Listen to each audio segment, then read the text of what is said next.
Casey, I'll start with you on this one because this headset has been highly anticipated, and yet people tend to think, oh, it's a sell the news event when Apple announces just about everything. Just about everything. It's been like, oh, it's not a big deal.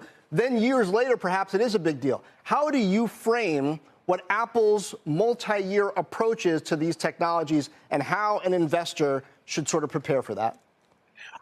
I would prepare by measuring my expectations. You know, that first Apple Watch came out, it wasn't great. It did take a while for Apple to figure out exactly what it was for. They got there in the end. Now it's a $10 billion business.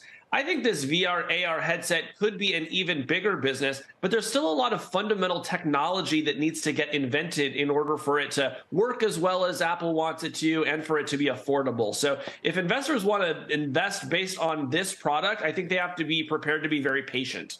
Barton, is this going to be a gaming console? Look, I think that we all hope it's more than a gaming console. But I do think what your first guest said about expectations is really crucial here. I mean, this is a launch where Apple is basically getting people, I think, primarily to buy into the idea that this could become big. And that's a great kind of setup for the stock. So you've got an argument for seeing and believing in what could happen without actually having to deliver it today. So it couldn't be a better backdrop for kind of starting down this road. I do like the idea that Apple is coming in with a high-end device. I think one of the things they need to do is separate themselves from what's already out there, which is the Quest products from Meta. And where those guys are pursuing kind of the value end, Apple pursuing the premium end, that's right in Apple's wheelhouse. If they could make this seem like an aspirational product with something that could be the future, I think you could see investors really getting interested in that and this being helpful for the equity. Right now, there's nothing meaningful in the models for it, including ours, where we really don't have anything meaningful yet. But we'll look at what happens today and see if we need to reevaluate that. Barton, speaking of Meta, how dangerous is this potentially for Meta? Because they're subsidizing their hardware with the argument that, well, we're building out an ecosystem, we're going to build volumes of this thing, that's what's going to make it.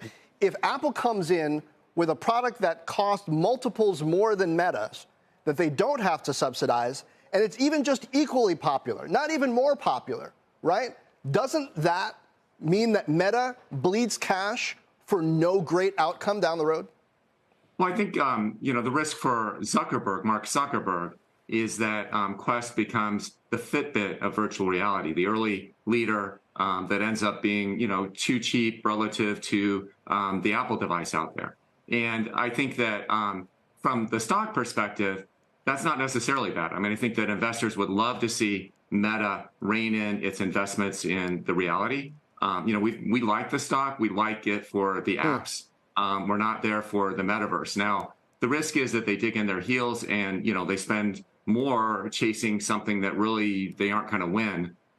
This is going to play out over many years. So we'll have to see.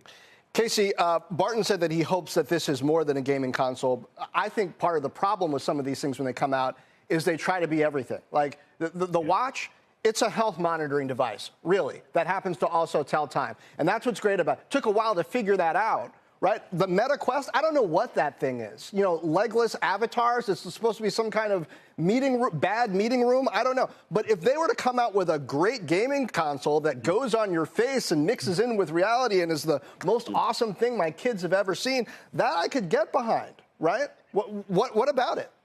Well, I think you're right, but Apple wouldn't have invested this much if they thought that it could only be a gaming console. Gaming is a pretty good business, but I'm not sure it's a big enough business to really get Apple's attention here. So what I have my eyes on today is what can it do with those productivity uses? Can it make this feel like something that an office worker actually wants to pick up to do a virtual FaceTime call? I'll tell you, I've tried it with the Quest Pro, and it's kind of only so-so. So I think there's a lot to be built there, and if Apple can get much better at the productivity, then they may have a hit on their hands.